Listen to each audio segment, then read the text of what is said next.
Hello everyone, চলছে Microsoft ওয়ার্ডের free কোর্সের সিরিজ এবং আমি এফএস তামিন আছি আপনাদের সাথে।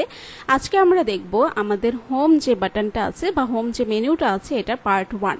তো পার্ট 1-এ আমরা কি কি অংশ দেখব? আমরা মেইনলি এই অংশটুকুই দেখব। তো এই অংশটুকু দেখার জন্য অবশ্যই আমাদের কিছু কন্টেন্ট লাগবে, এই কারণে আমি আগে থেকে কিছু ডেমো কন্টেন্ট, যেটাকে লরেমিজম বলা হয়, ওটা আমি এখান থেকে সিলেক্ট করে রেখেছি। এখন দেখেন, এই যে প্রথম অংশটা হচ্ছে কি আমাদের font, Calibri, Agency, Algerian, Arial Narrow, Arial Black. ঠিক আছে, এখানে অনেক ধরনের ফন্ট আছে, রোবোটো আছে, বার্লিন সেন্স আছে। ঠিক আছে, তো এই ফন্টগুলো কি, অর্থাৎ লেখার স্টাইল, আমাদের লেখাগুলো কি ধরনের হবে, স্টাইলটা কেমন হবে, সেটা হচ্ছে আমাদের এই যে এই লেখাটা দেখতে পাচ্ছেন, এটা হচ্ছে কি আমাদের একটা ক্যালিব্রি। ঠিক আছে, ক্যালিব্রি ফন্টের নাম। এখন আমরা যদি চাই যে আমরা এই ফন্টটা চেঞ্জ করে দিব, তাহলে আমরা যে অংশটুকু সিলেক্ট করলাম, ঠিক আছে, আমাদের অবশ্যই যে কোনো চেঞ্জ ওখানেই থাকবে, আমরা যে অংশটুকু সিলেক্ট করে রাখবো।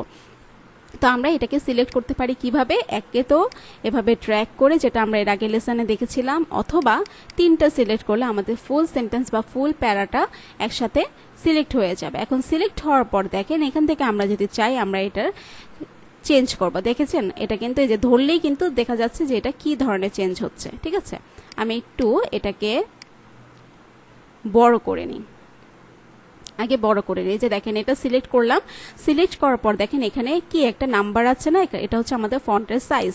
এখন আমরা চাচ্ছি এটাকে কত বড় করব, 12, 14, 16, 18। ঠিক আছে, এরকম করে। এখন আপনি যদি বলেন যে না আমি 20 না আমি 19 করতে চাই, তাহলে কি করবেন? এখানে তো 19-এর অপশনটা নেই, তাহলে আপনি কি করবেন? এখানে আপনি ম্যানুয়ালি 19 লিখে দেবেন। ঠিক আছে, তাহলে 19 লিখে দিলে কি হবে, আপনার এটা 19 অনুযায়ী কিন্তু এটার অপশনটা চলে আসছে। ঠিক আছে, তো আমরা এটা না করে আমরা 20-ই রাখছি। এখন দেখেন, এই ফন্টটাকে আমি কি করব, চেঞ্জ করে দিব। দেখেন, এই ফন্ট অন্যরকম, আবার আমি এক একটা করে ফন্ট চেঞ্জ করছি, এটা কিন্তু এক একটা স্টাইল হচ্ছে, আপনারা কিন্তু বুঝতেই পারছেন। তো আপনার যেটা ভালো লাগে, যে ফন্টটা আপনার বেশি মনে হয় যে হ্যাঁ আপনার এই লেখাটার সাথে যাবে, বা আমি এই ফন্টটা ইউজ করতে চাচ্ছি, আপনি ওই ফন্টটা ইউজ করবেন। এখানে প্রত্যেকটা ফন্ট আছে, আবার আপনি চাইলে বাইরে থেকে ফন্টগুলো এখানে লোড করেও কিন্তু ইউজ করতে পারবেন, বা এখানেও কিন্তু যে কম ফন্ট আছে তা না, দেখেন অনেক ধরনের ফন্ট এখানে আছে। এই ফন্টগুলো আপনারা সুন্দর করে নিতে পারেন। যে দেখেন, এখানে আমরা ক্লিক করলে আরও ফন্ট আমাদের সামনে আসবে। এই যে দেখেন, এটা একটা ফন্ট। হ্যাঁ, আবার আমরা যদি আরেকটু নিচে যাই, এটা একটা ফন্ট, আবার আরেকটু নিচে গেলে, অর্থাৎ অনেকগুলো ফন্ট আছে, আপনারা যেইটা ইচ্ছা সেই ফন্টটা কিন্তু এখান থেকে আপনারা ইউজ করতে পারবেন। ওকে, এখন আসেন, এই লেখাটা আমি চাচ্ছি যে এই পুরো লেখাটা যেটা আছে এটার মাঝখান থেকে এইটুকু অংশ আমি কি করব, এটাকে একটু বোল্ড করব। ঠিক আছে, যে সবগুলো যে অবস্থায় আছে ওখান থেকে এই অংশটা একটু গাঢ় থাকবে। তাহলে দেখেন, এই যে বি অপশনটা আছে না, বিতে দিলে আমরা এই দেখেন অন্যান্যগুলোর চাইতে এটা কিন্তু বোল্ড হয়ে গিয়েছে, তাই না? আবার আমি যদি চাই যে এই অংশটুকুকে আমি কি করব, একটু বাঁকা বাঁকা করব, সোজা করব না, তাহলে কি করব, এই যে আই করলে কি এটা ইটালিক ফর্মে চলে আসছে, তাই না? অবশ্যই বুঝতে পারছেন লেখাগুলো, আমি একটা একটা করে প্যারা করে আপনাদেরকে দেখাই, তাহলে সহজে বুঝতে পারবেন। আমি এখান থেকে যদি আপনি চান, দেখেন আরেকটা অপশন আছে, যে আপনি যদি চান যে আপনি এই সবগুলোকে সিলেক্ট করবেন, অর্থাৎ এই একটা পেজে যতগুলো লেখা আছে সবগুলোকে একসাথে সিলেক্ট করবেন, তাহলে শুরু থেকে শেষ পর্যন্ত করতেই পারেন। কিন্তু এখানে যদি আমাদের অনেক বেশি পেজ থাকে, তাহলে কি হবে, আপনি জাস্ট কিবোর্ড থেকে পেস্ট করবেন Ctrl+A। ঠিক আছে, কন্ট্রোল সাথে এ একসাথে চাপ দিবেন, তাহলে আপনার ফুল যে লেখাটা আছে সবগুলো লেখা একসাথে সিলেক্ট হবে। সিলেক্ট হওয়ার পর এখন আমি চাচ্ছি এই সবগুলো আমার যে লেখা ওটা হচ্ছে ফন্ট থাকবে 14, সাইজ থাকবে 14, এবং সবগুলোর হচ্ছে ফন্ট থাকবে এইটা, অর্থাৎ একরকম থাকবে। এখন দেখেন, আমি আপনাদেরকে ডিফারেন্সটা বোঝানোর জন্য এটা বলছি। এটা আমার নর্মাল একটা ফন্ট, এবং এটাকে আমি চাচ্ছি এই পুরোটা আমাদের বোল্ড হোক। দেখেছেন, এটার সাথে এটা ডিফারেন্সটা, এটা একটু বোল্ড হয়ে গেছে। তাহলে সিলেক্ট করে কি করব, আমরা বিতে ক্লিক করব, তাহলে এখানে বোল্ড হয়ে যাবে। আবার আমরা যদি চাই একটু ইটালিক ফর্মে হবে, তাহলে আমরা পুরোটাকে সিলেক্ট করব, সিলেক্ট করে আইতে ক্লিক করব, তাহলে এটা ইটালিক ফর্মে হয়ে গেল। আবার আমরা যদি চাই যে এই লেখাটার নিচে আমরা একটা আন্ডারলাইন দিব, তাহলে এই যে দেখেন ইউতে ক্লিক করব, তাহলে কি লেখার নিচে কিন্তু আমাদের আন্ডারলাইন চলে আসছে। ওকে, এখন এই যে আন্ডারলাইনগুলো আছে এগুলো কিন্তু আমরা চেঞ্জ করতে পারবো। এই যে দেখেন ডাবল দিতে পারবো, এই যে এরকম দিতে পারবো। তার জন্য কি করতে হবে, অবশ্যই আমাদের লেখাটাকে সিলেক্ট করে নিতে হবে। সিলেক্ট করে নিয়ে আমরা এই যে এই ডাবল লাইন অথবা বোল্ড লাইন, এরকম থিক লাইন, ডট ডট, এরকম ছোট ছোট ডট, যেটা ইচ্ছে, এরকম ঢেউ ঢেউ, যেটা ইচ্ছে আমরা সেটাই কিন্তু দিতে পারবো। আবার আমরা চাইলে আন্ডারলাইনে কালারও দিতে পারবো। এই যে দেখেন এখান থেকে আমরা কালারগুলোকে চেঞ্জ করে দিতে পারবো।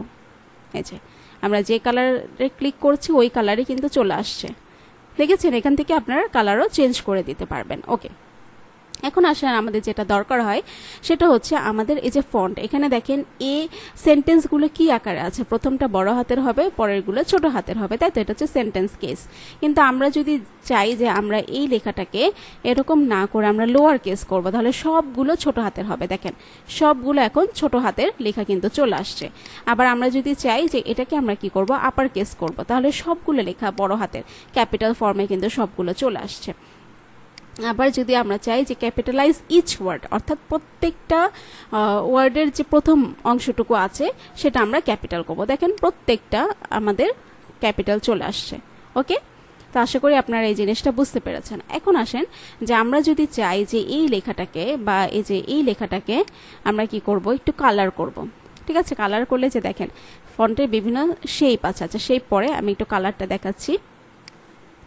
যদি ফন্টের কালারটা আমরা চেঞ্জ করতে চাই তাহলে যে দেখেন এরকম করে আমরা কালারগুলো চেঞ্জ করতে পারবো। ধরেন এই যে আমরা এই গ্রিন কালারটা দিলাম, এটা হচ্ছে ফন্টের কালার, কিন্তু আমি চাচ্ছি কি এটা একটা ফিল কালারও থাকবে।